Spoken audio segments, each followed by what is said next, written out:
y a un lien direct entre l'alimentation et certains cancers? Direct, ouais.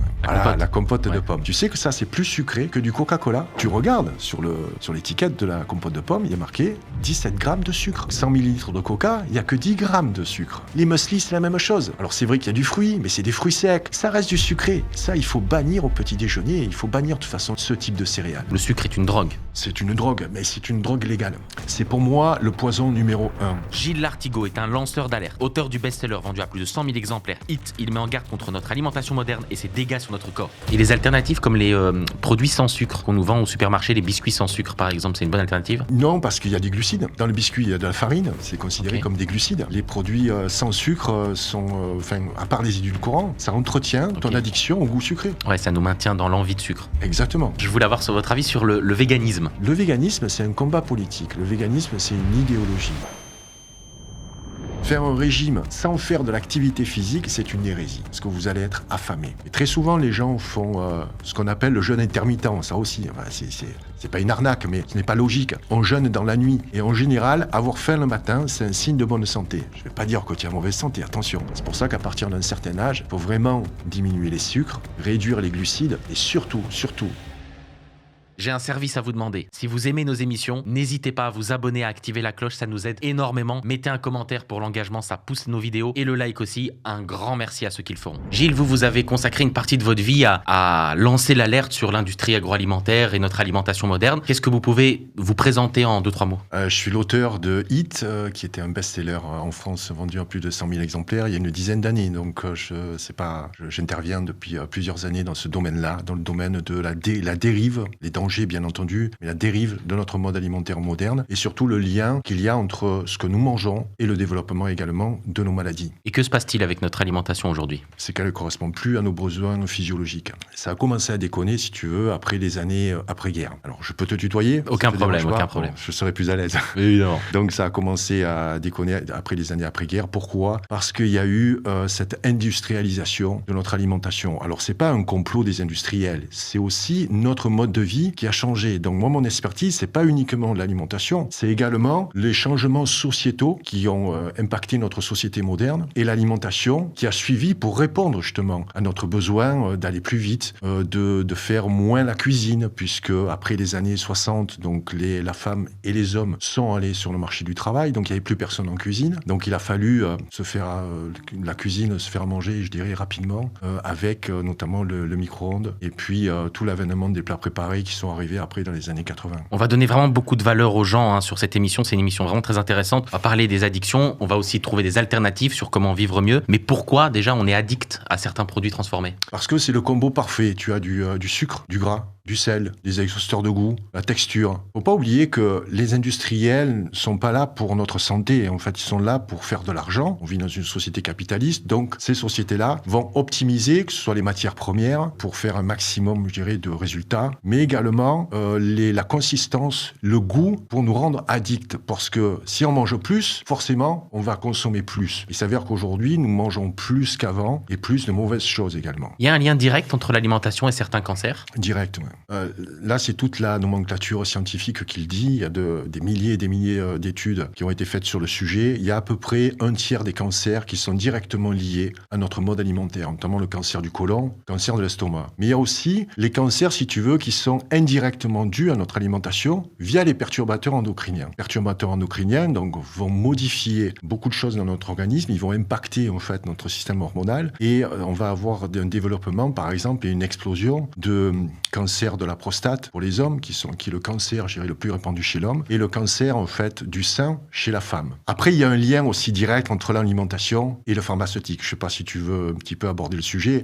J'allais y venir. On va aborder le sujet juste après. On va aussi aborder toutes les alternatives. Il y a pas mal de choses très intéressantes. Mais juste avant, parce que je sais que cette prise de position, ça vous a valu un clash avec Michel Simès. Pour passer sur le côté un peu anecdote, avant de rentrer dans le vif du sujet, vous pouvez nous raconter cette altercation? Je crois que c'était en 2016, donc j'étais invité par Thierry Ardisson sur son émission Salut les Terriens. Et j'étais face donc à Michel Simès, accompagné donc de Laurent Baffy, qui a détendu un peu l'atmosphère, parce qu'elle était assez, je dirais, la température est montée de 10 degrés dès que je suis arrivé, parce que en fait Michel Simès avait écrit un livre sur l'alimentation, qui est un livre assez gentil. Bon, il faut savoir que Michel Simès est un acteur, parce que je vais lui faire un petit peu de pub aujourd'hui, parce qu'il est sur scène en fait avec une pièce de théâtre qui est Secret médical, je crois. Donc c'est un producteur télé, alors c'est un médecin de la sphère ORL, mais aujourd'hui il intervient dans beaucoup de domaines, notamment sur le service public avec des émissions spécifiques sur la santé. Donc j'avais lu son bouquin, j'avais fait l'effort de lire son bouquin et j'ai vu qu'il avait stigmatisé le sucre, comme tout le monde. Bon, on peut taper sur le sucre, on se fera pas interdire, il n'y a pas de souci. Et là je lui ai amené en fait des fèves de cacao. J'avais enlevé en fait la pellicule qui est un petit peu, je dirais, acide. J'avais passé du temps comme ça donc à travailler ces fèves de cacao pour lui faire goûter. Il avait même refusé en fait de les goûter parce qu'en fait ces graines de cacao, comme le chocolat, on verra le chocolat à plus de 80%, va un petit peu, je dirais, arrêter notre envie de sucrer, va un petit peu, je dirais, nous donner un peu plus de satiété et on va avoir moins d'envie de sucrer. Et lorsque j'ai abordé les témoignages que j'avais reçus, puisque j'ai fait plus de 300 showconférences, donc j'ai reçu énormément des milliers de personnes, et j'ai reçu beaucoup de témoignages de personnes qui avaient, stoppé leur cancer. Je dis pas guérir leur cancer, sinon je serais attaqué. Donc stopper leur cancer avec uniquement du jeûne et des régimes adaptés pour justement que les métastases se développent pas. Et il m'avait envoyé en fait bouler en me disant c'est juste des témoignages, il n'y a pas d'études là-dessus. Sur ce, il a raison, ce ne sont que des témoignages et il n'y a pas d'études. Pourquoi il n'y a pas d'études? Parce qu'en fait les études sont financées par l'industrie pharmaceutique. Et là j'ai commencé à aborder tous les lobbies qu'il y a au niveau de l'industrie pharmaceutique en lien avec l'industrie agroalimentaire, ce qui a valu un clash qu'on peut retrouver en fait sur la chaîne de Thierry Ardisson, Liana. L'extrait a été remis parce que Michel Simès l'a annulé, a interdit sa retransmission juste après en fait la publication de cette émission. Voilà, où je parlais également du citron, le citron qui a des vertus basifiantes, qui est acide donc au goût, mais qui basifie dans le corps. Il a prétendu le contraire, il s'est pris beaucoup de remarques assez négatives suite à cette émission. Donc c'était une petite anecdote. Les avis sont divergents, on parlait du sucre là tout de suite. Pour vous, du coup, le sucre est une drogue? C'est une drogue, mais c'est une drogue légale. C'est pour moi le poison numéro 1. On trouve de sucre de partout, surtout du sucre ajouté. Il faut différencier le sucre ajouté et le sucre naturel que tu vas trouver dans les fruits. Mais le sucre naturel qu'on trouve dans les fruits va être, je dirais, l'absorption va être modérée parce on va manger le fruit, il y a des fibres, etc. Bon. Il faut savoir que le sucre est directement lié à l'obésité. Donc il y a une explosion aujourd'hui d'obésité, une explosion de diabète. Le diabète en France a doublé en 20 ans. Il a doublé en 20 ans. Et donc le sucre est le principal fautif de cet impact sur la glycémie et donc sur le diabète. Et donc ce sucre-là, aujourd'hui, il est de plus en plus accusé de développer diverses pathologies, mais je dirais de la naissance jusqu'à la fin de notre vie. Parce que, par exemple, dès la naissance, une femme enceinte qui consomme beaucoup de sucre, qui a une glycémie élevée, le glucose, en fait, n'est pas filtré par le placenta. Donc, en fait, on nourrit son bébé avec du sucre. Et il se trouve que les enfants qui sont nés peut-être lors de ta génération, puisque c'est là où on a commencé à avoir un accès de sucre, notamment dans les années 70, 80 et plus tard, donc sont beaucoup plus fragiles par rapport à la glycémie. Donc, ils sont moins résistants au sucre. C'est-à-dire qu'on va manger, toi et moi, la même quantité de sucre. Potentiellement, tu vas grossir et moi, je vais maigrir. Donc, on n'est pas tous égaux face au sucre. Donc, ça, c'est vraiment un point important. Et notamment, quand on est un peu plus âgé, là aussi, il faut réduire, non pas les sucres, mais même les glucides. Lorsqu'on est, par exemple, en ménopause ou en andropause pour les hommes, il faut vraiment revoir son alimentation. Il faut faire attention, en plus, parce que le sucre, on pense souvent aux aliments sucrés, mais le sucre est présent maintenant même dans les aliments salés, sur certains aliments transformés. Oui, après, c'est anecdotique. Parce que ce sucre-là, je dirais, il y en a très peu. Il y a également du sucre dans le pain industriel. Oui, dans le pain. Je dirais, il y a le sucre, mais il y a les glucides aussi. Ouais. En fait, les sucres font partie des glucides. Ouais. Donc, quand vous voyez la description avec la liste des ingrédients, il y a glucides, dont sucre. Mais il faut considérer les glucides. Il y a le sucre, ça crée des pics d'insuline. C'est un sujet aussi intéressant.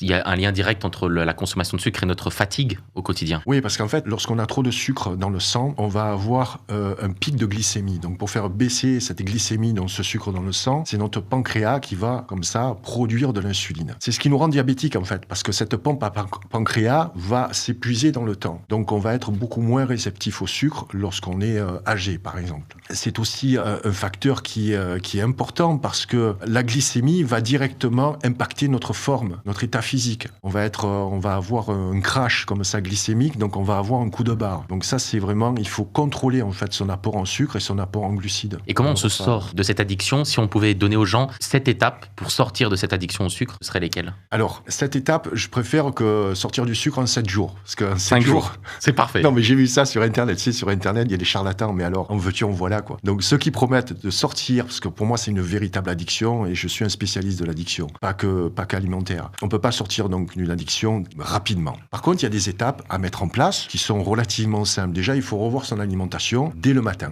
Qu'est-ce que tu as mangé ce matin au petit déjeuner? Alors moi, je déjeune pas. Je déjeune plus, mais effectivement, le déjeuner français, par exemple, pain au chocolat, jus d'orange pressé, café, sucre. Ok. Pourquoi tu déjeunes pas le matin? Parce que tu n'as pas faim. Ouais, moi j'ai pas faim. Ok. Tu sais pourquoi tu as pas faim? Parce que soit tu manges tard, soit tu as un métabolisme lent, si tu veux. C'est-à-dire que tu digères pas assez, ton corps ne consomme pas assez les calories. Donc ça peut être un manque d'exercice physique, ça peut être une alimentation mal adaptée, ça peut être aussi des gènes dès la naissance qui font que tu résistes beaucoup moins, je dirais, à cette glycémie. Donc c'est très important de prendre un petit déjeuner salé. Donc il faut éliminer le sucre au petit déjeuner. On peut garder un petit déjeuner. Pour moi, un petit déjeuner idéal, si je veux donner un exemple, ça va être 2 œufs à la coque, ça va être une tranche de pain au levain, passée au toaster, avec un petit peu, par exemple, de fromage de chèvre, avec un demi-avocat, avec un petit fromage blanc type skyr ou kéfir, avec quelques, je dirais, noix, des amandes ou des noix de cajou. On peut terminer sucré avec un morceau de gâteau qu'on se sera fait nous-mêmes, en fait, puisqu'on va contrôler quand on fait notre propre cuisine, quand on fait notre propre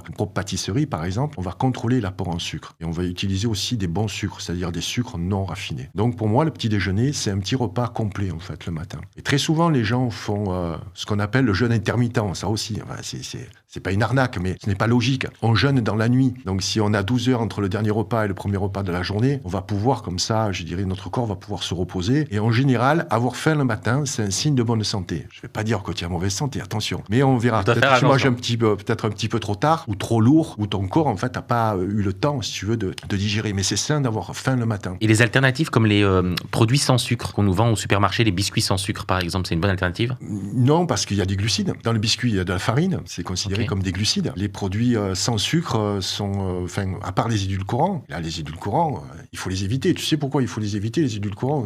Il n'y a pas de calories, on est d'accord. Mais c'est le goût sucré. Ça entretient ton addiction au goût sucré. Ouais, ça nous maintient dans l'envie de sucre. Exactement. Et au niveau, là, on a vu un peu les produits transformés, etc. Mais c'est vrai que l'addiction au sucre, c'est quelque chose d'assez difficile, surtout. Il vient souvent aux gens les envies le soir. Est-ce qu'il y a une raison à ça? Oui, il y a une raison, c'est qu'on n'a pas assez mangé. Généralement, moi, je suis des personnes sur leur changement et la demande alimentaire. Je vois, avec les centaines de personnes que je me suis occupé ces dernières années, que ils sont toujours surpris du volume, en fait, qu'ils ont, non pas à ingérer, je les oblige pas à manger, mais ils s'attendent avec un régime à avoir une restriction. Moi, ce n'est pas une restriction. J'ajoute de bonnes choses, parce qu'en rajoutant de bonnes choses, de bonnes habitudes, on fait la place nette. On chasse les mauvaises habitudes et les mauvaises choses. Et donc, lorsqu'on a mangé suffisamment dans la journée, lorsqu'on n'a pas de pic de glycémie comme ça, parce que la glycémie appelle la faim. Donc, on a un contre-coup le soir, parce qu'on n'a peut-être pas forcément, on n'a pas mangé assez, on n'a pas mangé assez de fibres, on n'a pas mangé assez de protéines, on en parlera de l'importance des protéines. Oui. Donc, ce qui fait que notre corps fait du craving, donc on a faim et on a cette envie, notamment de sucre. Je veux parler maintenant du Nutri-Score, parce que c'est un sujet aussi qui est intéressant. On a les données Nutri-Score. Est-ce que c'est des bonnes indications, le Nutri-Score A, B, C, D? Écoute, moi je m'en sers pas parce que j'achète pas de plats, d'aliments transformés, en tout cas peu. Quand j'en achète, c'est pour me faire plaisir. J'ai pas besoin de Nutri-Score, parce qu'en plus le Nutri-Score, moi je peux te citer des produits Nutri-Score A, qui sont le premier, tu sais, c'est un dessert. Petite devinette, si tu veux, un petit quiz pour toi, d'accord? Alors c'est un dessert qu'on a l'habitude de donner aux enfants. On pense que c'est sain, et c'est un dessert qui est naturel, qui vient des fruits. La compote de pommes. Tu sais, le petit pot de compote de pommes. Les pommes potes. Voilà. Tu sais que ça, c'est plus sucré que du Coca-Cola. Est-ce qu'il compterait pas, ça m'étonne, mais est-ce qu'il compterait pas le sucre de la pomme naturelle dedans? Non, il n'y a pas de sucre de la pomme naturelle. C'est du sucre. Tu as les glucides aussi de la pomme, mais tu as du sucre. Une fois que tu lèves les fibres de la pomme, parce que quand tu prends la pomme, tu as la gourde.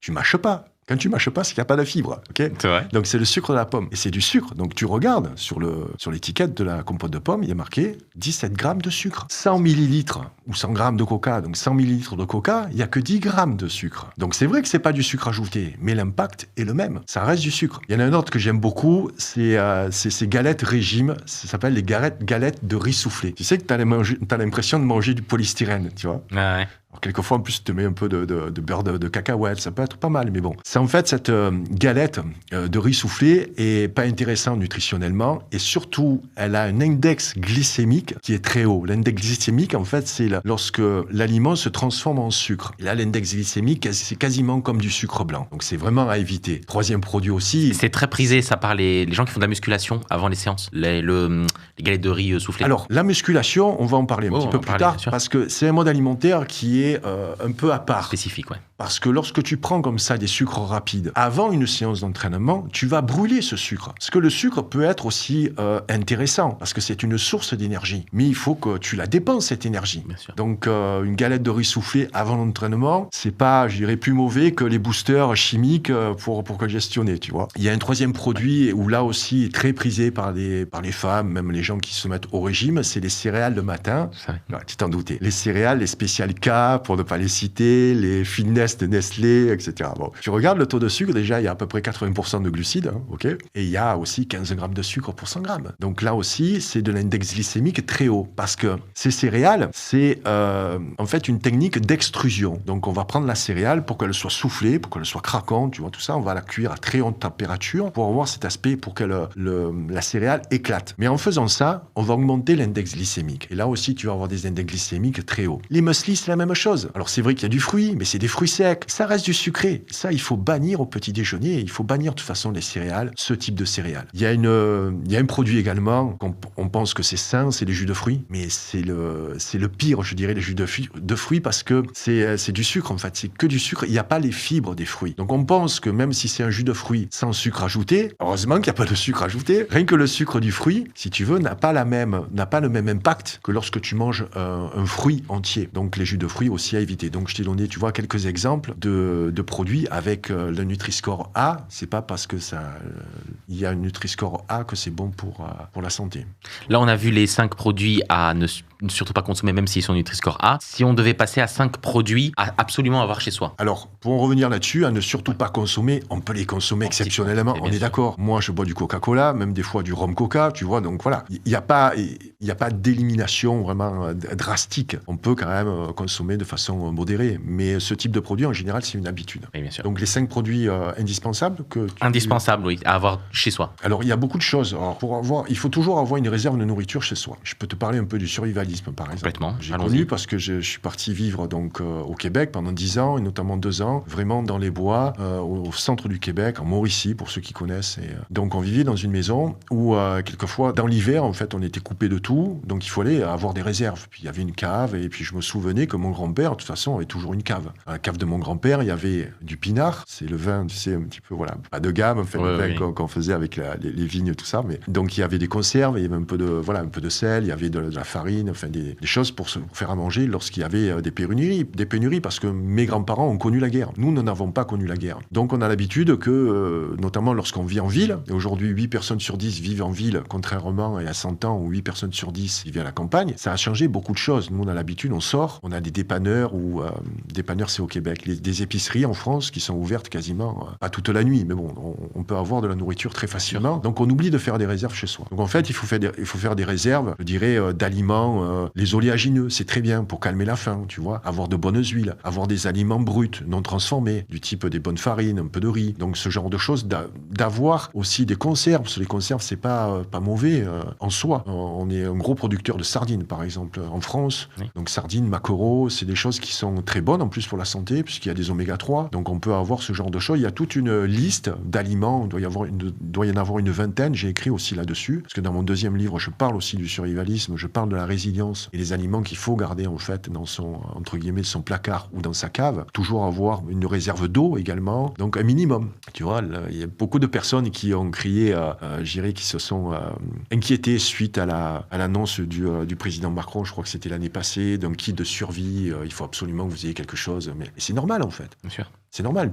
Tout un chacun devrait avoir, je dirais, un minimum d'aliments chez lui, et des aliments, voilà, pas forcément du Nutella ou des gâteaux au sec, mais des choses pour qui soient brutes, non transformées pour pallier, je dirais, en cas de besoin. Mais aussi, c'est pratique d'avoir des choses, je dirais, en réserve chez soi. On n'a pas besoin d'aller faire des achats comme ça constamment. Vous l'avez notifié, mais vous êtes auteur, vous avez parlé de votre deuxième livre. Vous avez fait un livre aussi qui parle d'une enquête qui est absolument surprenante sur les croquettes pour animaux. C'est très très intéressant, on va y venir juste après. Mais juste avant, je voulais avoir votre avis sur le véganisme et les régimes alimentaires style cétogène, etc. Est-ce que c'est des choses qu'on peut mettre en place? Il faut différencier les types de régimes. Il y a les régimes qui sont nécessaires, c'est les régimes qui sont médicaux, donc suite à des pathologies. Et ensuite, il y a tous les régimes minceurs.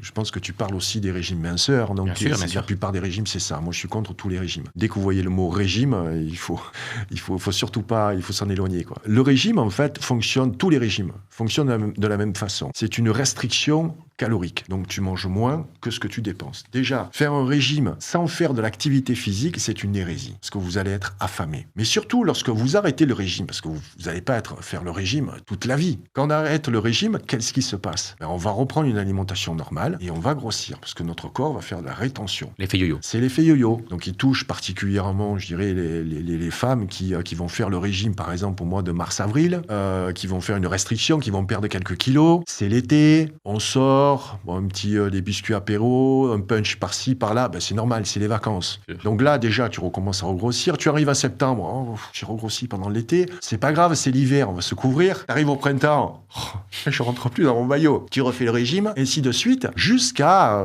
une quarantaine d'années, où là, les femmes vont entrer en préménopause, parce qu'aujourd'hui, la préménopause est, de plus en plus, elle impacte des femmes de plus en plus jeunes. Et donc, ça va modifier leur système hormonal et elles vont être encore moins réceptives au sucre. C'est pour ça qu'à partir d'un certain âge, il faut vraiment diminuer les sucres, réduire les glucides et surtout augmenter les protéines. Parce que là aussi, toutes les personnes que j'ai suivies, au niveau de leur quota en fait de protéines, ils étaient beaucoup trop faibles. Donc lorsqu'on est un peu plus âgé, en ménopause ou en andropause, il faut vraiment qu'on augmente le quota de protéines. Il faudrait qu'on mange autant de protéines que sportifs. Donc ça, c'est quelque chose qui est nouveau. On n'en parle pas beaucoup, notamment l'andropause. C'est la ménopause des hommes. On n'en parle quasiment pas. Il y a une fonte musculaire. Il y a beaucoup de choses qui sont liées à l'andropause. Donc les régimes, en fait, moi je suis assez, je suis assez prudent par rapport à tous ces types de régimes. Après, tu parlais plutôt de mode alimentaire. Il y a le mode alimentaire végétarien, je dirais, qui a fait ses preuves. Le véganisme, c'est pas un mode alimentaire, en fait. Le véganisme, c'est un combat politique. Le véganisme, c'est une idéologie. Le véganisme, c'est l'antispécisme. C'est-à-dire que toutes les espèces vivantes se valent. Ce qui a valu la fameuse sortie d'Emery Caron avec les moustiques.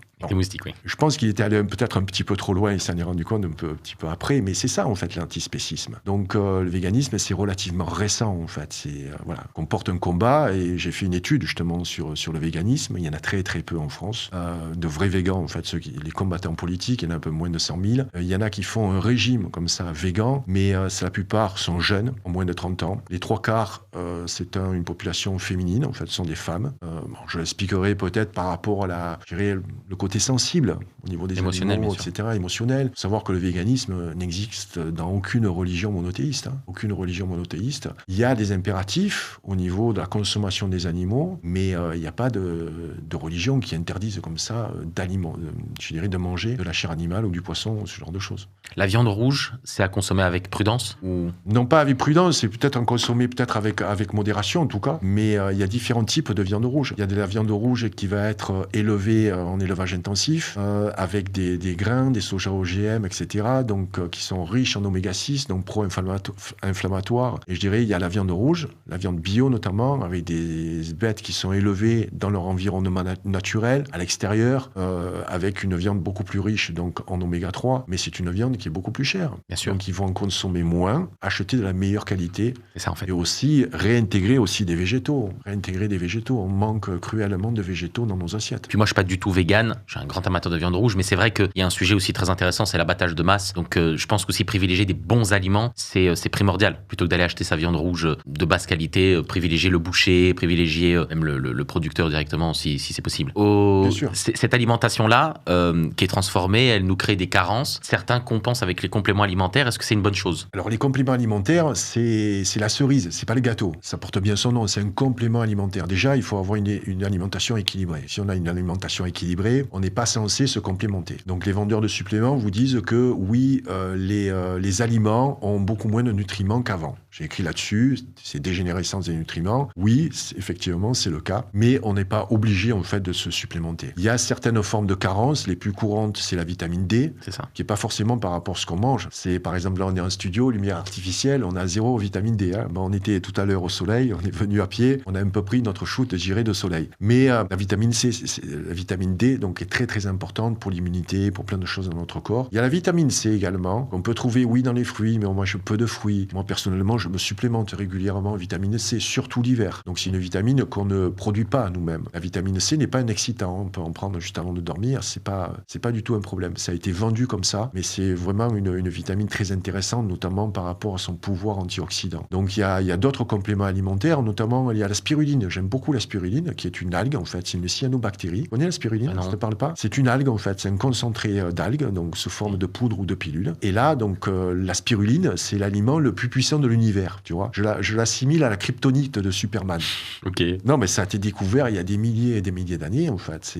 On avait trouvé des traces comme ça de spiruline sur une météorite. Alors je sais pas si c'est une légende urbaine, mais c'est une histoire qui me plaît bien. Mais on a guéri de malnutrition, par exemple des enfants en Afrique, en leur donnant uniquement de la spiruline, parce que c'est l'aliment le plus complet. Tu as beaucoup de vitamines, de minéraux et d'oligo-éléments. Donc c'est un supplément naturel. D'ailleurs, les vendeurs de compléments alimentaires ont toujours des suppléments à base de spiruline ou même de la spiruline pure. Donc ça, c'est vraiment très intéressant. Et également, moi, ce que je conseille, c'est d'avoir des protéines en poudre. Mais la problématique des protéines en poudre, notamment en France, j'ai pas trouvé de marque de protéines sans édulcorants. Toutes les protéines, il y a des édulcorants. Il y en a marre, quoi, du goût sucré. C'est des protéines avec, comme ça, des saveurs, ça devient écœurant. Moi, j'ai connu les protéines, j'ai importé les premières protéines en Europe. C'est la marque Weider, donc, parce que j'ai vécu aux États-Unis dans les années 80, donc, où j'ai importé donc, ces protéines-là.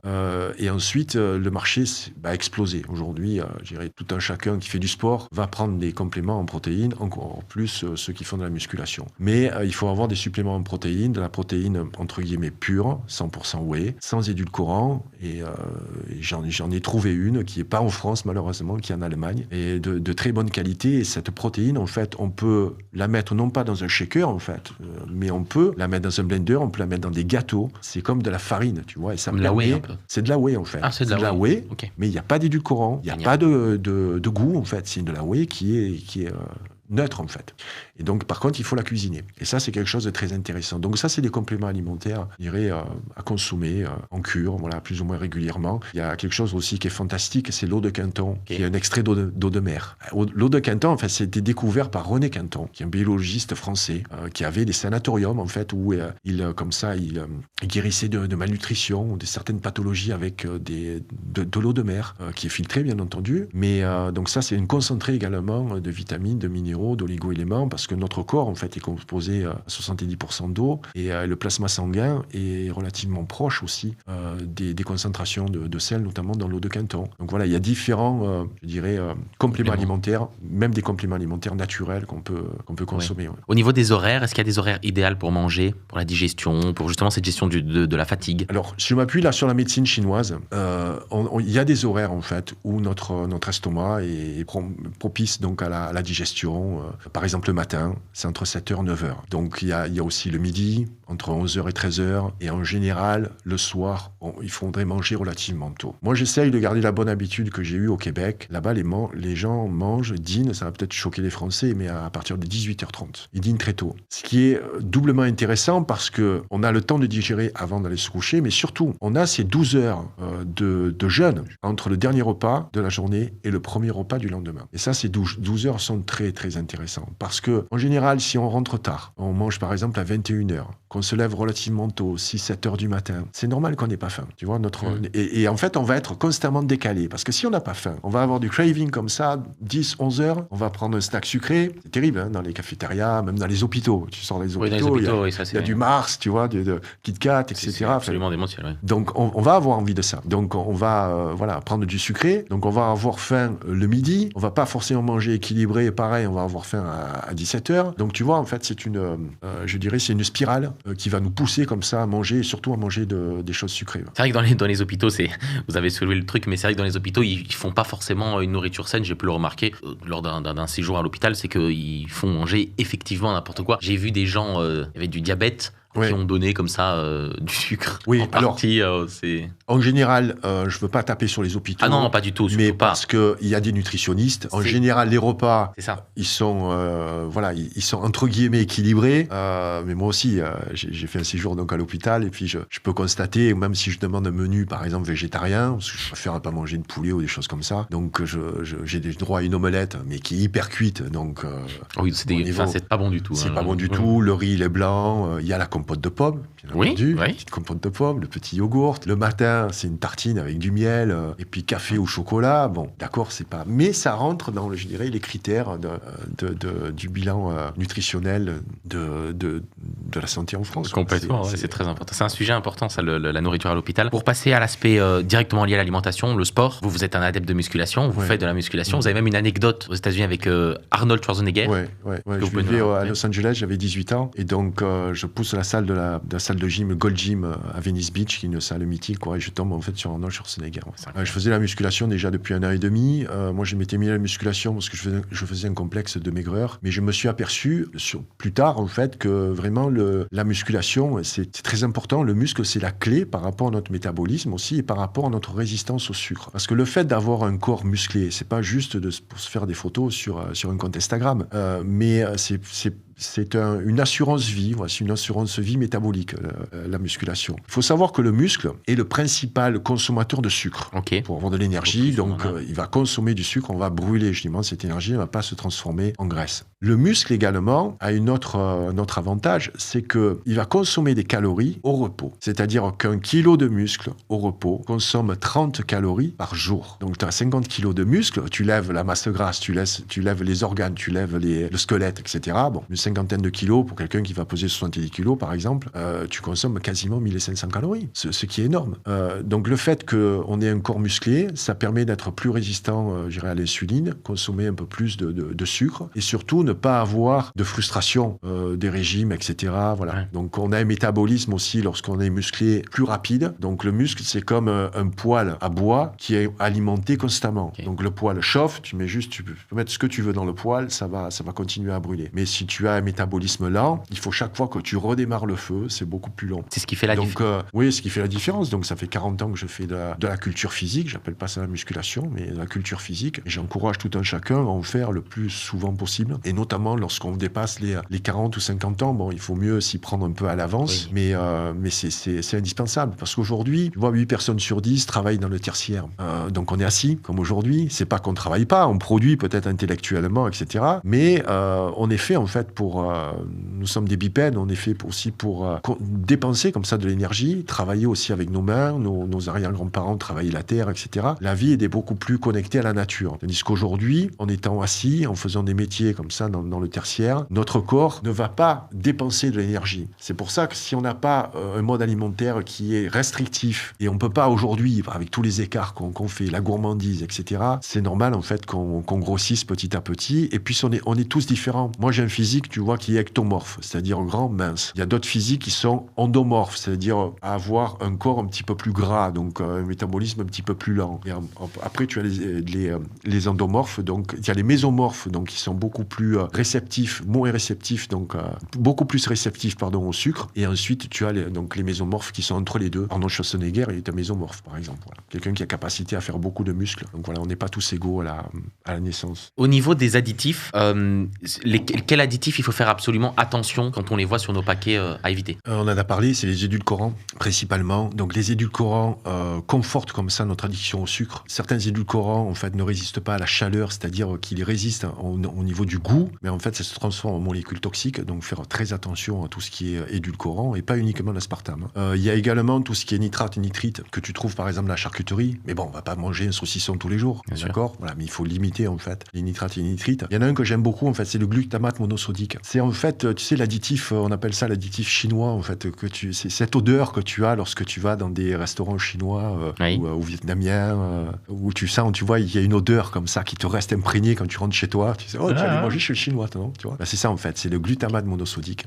Donc c'est un exhausteur de goût. Il y a plein de pathologies, etc. Il y a les colorants également, les colorants qui sont liés aussi des fois à l'hyperactivité des enfants. D'ailleurs, l'hyperactivité des enfants, c'est quelque chose dont on n'a pas parlé par rapport au sucre, mais c'est très lié en fait. Moi, je fais le voyage en train, donc Marseille-Paris TGV. Je prie pour pas avoir d'enfants dans les wagons, parce qu'on demande aux chiens en fait d'avoir une muselière.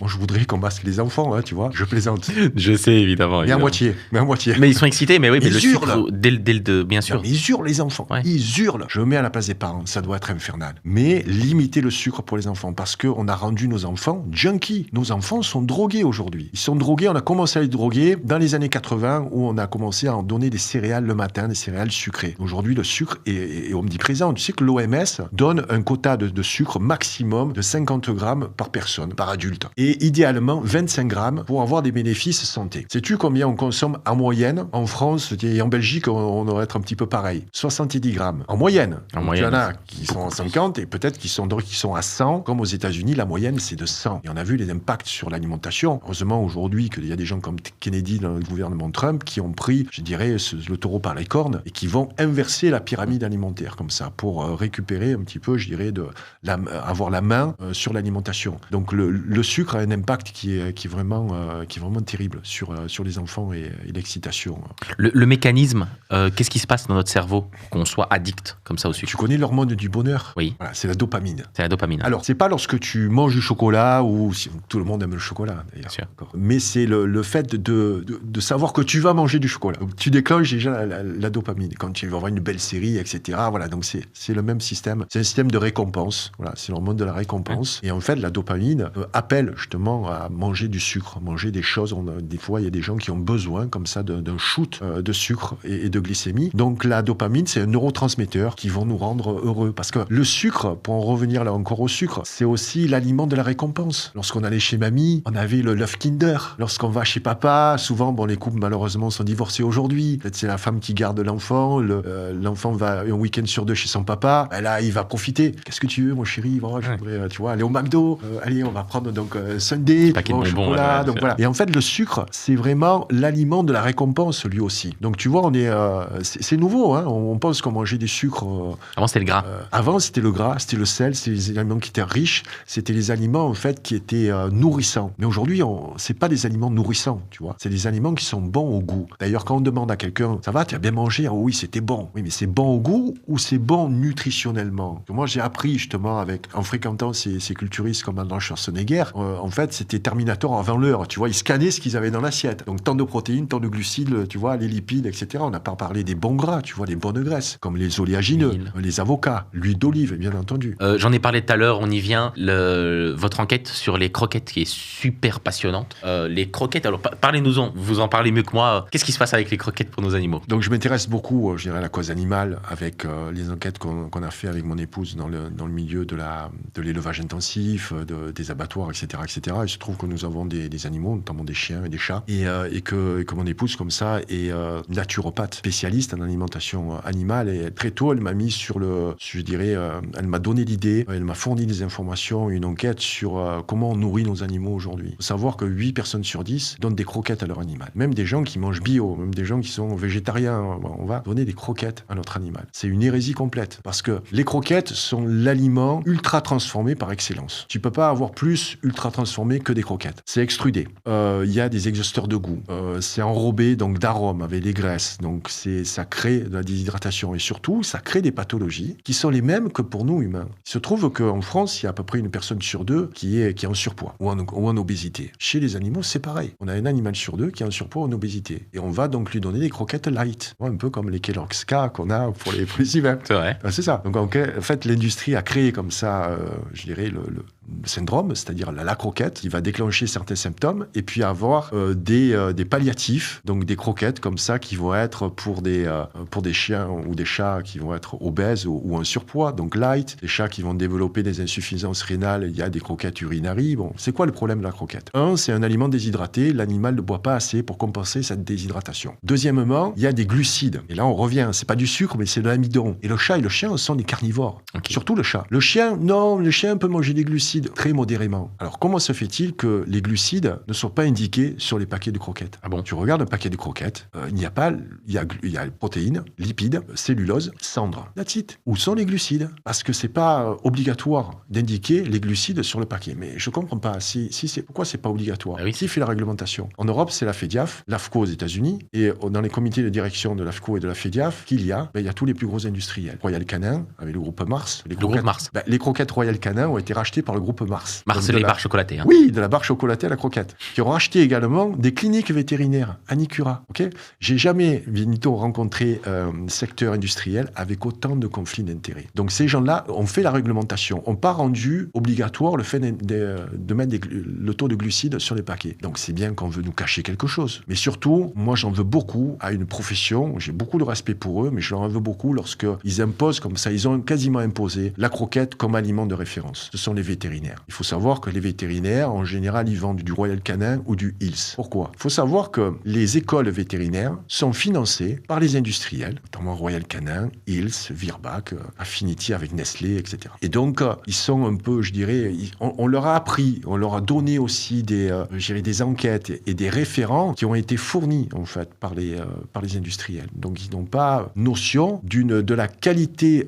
nutritionnelle, par exemple, de la ration ménagère. La ration ménagère, c'est quoi? C'est des aliments naturels. Les vétérinaires, aujourd'hui, disent à leurs clients, ne passez pas à la ration ménagère, sinon votre chien ou votre chat va être en carence. Comment on peut donner ce type d'information? C'est pas possible. On dit que les croquettes, en fait, sont équilibrées. Certes, c'est peut-être équilibré sur le papier, quoique, pourquoi il y a des glucides? Pourquoi il y a tous ces exhausteurs de goût? Pourquoi il y a ces sous-produits animaux? Parce que la viande, en fait, qui est dans ces croquettes-là, on appelle ça la catégorie 3. C'est tout ce qui n'est pas destiné à l'humain. Donc, on va retrouver aussi, des résidus de tendons, etc., mais aussi des becs, des ongles, des cornes, enfin, les têtes, les queues, etc. Donc, c'est des choses qui ne sont pas consommées par les humains, vont se retrouver dans les croquettes. Donc, pour moi, c'est un livre qui est important parce que j'ai alerté sur les dérives de notre alimentation pour nous, humains, mais j'alerte maintenant sur la dérive de l'alimentation de nos animaux de compagnie parce que ça nous coûte de l'argent. Les croquettes sont de plus en plus onéreuses et les frais vétérinaires également sont de plus en plus onéreux. Donc, si on veut prendre, soin de la santé de nos animaux, comme on est ce qu'on mange, mais nos animaux sont ce qu'ils mangent également. On leur donne quoi à manger, chat et chien? De la pâtée? Ben non, des protéines animales. Ah, de la viande ou du poisson, okay. Plutôt la viande blanche ou mélangée avec de la viande rouge ou alors du poisson. Donc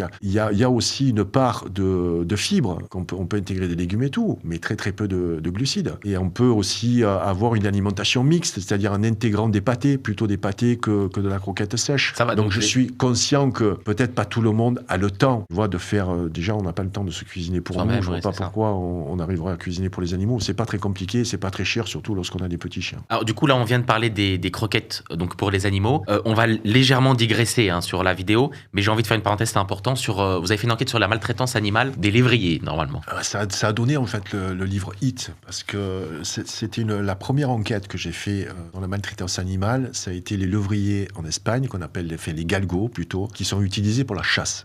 C'est utilisé par une population relativement pauvre, qui ne peut même pas se payer, un fusil pour chasser, etc. Donc, ils chassent aux lévriers, avec une meute de galgos et de lévriers qui vont garder à la fin de la saison de chasse, le meilleur ou les deux meilleurs. Les autres, ils les abattent. Mais ils les abattent en les torturant. Ils vont les pendre dans une forêt avec la position du pianiste, c'est-à-dire que le chien touche juste les deux pattes sur le sol, il va agoniser pendant des heures. Il les traîne derrière les voitures, il les jette dans des puits, il les pique à l'eau de javel, c'est des horreurs. Donc j'ai fait la première enquête là-bas, et il se trouve que j'ai rencontré des personnes de l'ALF. L'ALF, c'est Animal Liberation Front, c'est une organisation qui n'est pas forcément structurée, qui est considérée comme terroriste d'ailleurs aux États-Unis. Donc c'est des gens qui vont libérer les animaux de vivisection, tu vois, les animaux qui sont utilisés pour la vivisection. Et ils m'ont, j'ai pénétré avec eux dans les abattoirs, ils m'ont fait connaître justement l'horreur de l'élevage intensif. Moi, j'étais pas du tout au courant, en fait. Enfin, j'étais au courant qu'on élevait des animaux dans des hangars, mais pas dans ces conditions-là. Il faut savoir que les cochons, en fait, vont grandir et grossir pendant 6 mois. Ils vont manger là où ils chient. En fait, ils sont dans des parcs de 15 mètres carrés où ils sont une dizaine. Ils ont un peu moins d'1 mètre carré chacun. Les truies sont enfermées dans des stalles en fer, juste pour allaiter leurs gamins. En fait, le cochon est devenu une machine machines à viande. Il se trouve qu'aujourd'hui, plus de 95% des cochons en France sont issus des élevages intensifs. Si on montrait ce genre d'élevage aux gamins qui vont manger son steak puré, steak puré, ça va être le plat préféré des enfants, je pense qu'ils n'en mangeraient plus. Donc c'était vraiment une horreur. Et ça m'a donné envie de le répercuter dans un livre. En fait, ça a été la base en fait de l'écriture de Hit. Ça a été l'horreur dans les élevages intensifs, de poulets également. En fait, tous les animaux sont élevés de façon intensive depuis les années 60-70 pour justement produire moins cher et dans des conditions qui sont concentrationnaires. C'est inhumain ce qu'on leur fait subir. Donc j'étais vraiment révolté par rapport à ça. Ça a donné donc le premier livre, Hit, où j'ai révélé justement les élevages intensifs. Et attention, je fais une grosse différence entre l'élevage intensif comme ça de cochons, et je prends toujours exemple sur mon ami Pierre-Guillaume Mercadal, qui a la ferme des cochons laineux, qui élève des cochons de race ancienne pendant 2 ans sur 10 hectares, et il produit lui-même sa propre charcuterie. Donc c'est je dirais, l'élevage traditionnel tel qu'on l'a toujours connu, mais qui ne répondrait pas peut-être à l'ensemble de la demande, parce qu'on mange beaucoup trop de viande aujourd'hui. Et paradoxalement, on en jette quasiment le tiers. C'est effrayant ce qu'on jette dans les supermarchés. On jette un tiers de notre nourriture. Quand tu vois qu'il y a des animaux qui ont été comme ça élevés de façon concentrationnaire, qu'on a abattus, je passerai aussi sur l'horreur qu'on a vu dans les abattoirs. Donc j'ai fait comme ça des enquêtes je dirais clandestine, pour voir la réalité des choses dans les élevages intensifs et dans les abattoirs, et ça a donné Hit. Donc c'est vraiment le cœur de mon travail. Et aujourd'hui, je veux récupérer justement ce travail pour parler aussi de l'alimentation des chats et des chiens, parce que je dirais c'est le même système. Pour finir cette émission, la question finale, ce serait le conseil à donner à l'audience pour mieux manger, mieux être dans leur peau. Peut-être une routine comme ça à donner aux gens. Je vais te donner 7 principes, mais 7 principes fondamentaux. Mais 7 principes fondamentaux, le premier, c'est de consommer des aliments non transformés. C'est-à-dire un aliment que notre arrière-grand-mère reconnaîtrait. Éviter, autant que faire se peut, en tout cas, faut pas que c'est des proportions trop importantes, les aliments transformés ou ultra-transformés. Attention, le pain n'est pas un aliment ultra-transformé. Je veux parler des aliments ultra-transformés, c'est les plats préparés, les gâteaux, etc. Voilà. C'est 2 points qui sont très importants. Le troisième, c'est d'essayer de manger de saison. Lorsqu'on achète des aliments non transformés, que ce soit au supermarché ou sur le marché, on va avoir en général des aliments de saison. Pas toujours aujourd'hui, parce qu'on peut trouver des tomates toute l'année. Il faut connaître la saisonnalité, notamment des légumes. Des fruits également, c'est peut-être moins important. Mais connaître la saisonnalité des légumes pour, comme ça, manger de saison, parce que notre corps a des besoins différents, que ce soit en été, où il fait très chaud, on va manger beaucoup plus d'aliments, type courgettes, qui sont très riches en eau, et les aliments plutôt des aliments racines, comme les navets, etc., on va les consommer l'hiver, comme les patates, etc. Donc, il faut consommer de saison. Le 4e point, c'est qu'il faut cuisiner soi-même. On n'a pas des personnes qui vont cuisiner pour nous. On ne peut pas manger correctement au restaurant. On peut bien manger au restaurant, on peut se faire plaisir au restaurant, mais le restaurant, ça n'a pas être du quotidien. À mon époque, il n'y avait pas de restaurant de midi. C'était, on amenait sa gamelle, etc. Il fallait se faire à manger, se préparer en tout cas ses repas. Donc, avoir comme ça, reprendre la main sur la cuisine et reprendre la main sur ce savoir-faire qui a été perdu peut-être avec les 2 dernières générations. Donc ça, c'est très important de pouvoir cuisiner. Le 5e, c'est de manger sans excès. Pourquoi on mange beaucoup aujourd'hui ? Notre estomac s'est dilaté, au plus se dilate, en plus on va le remplir, etc.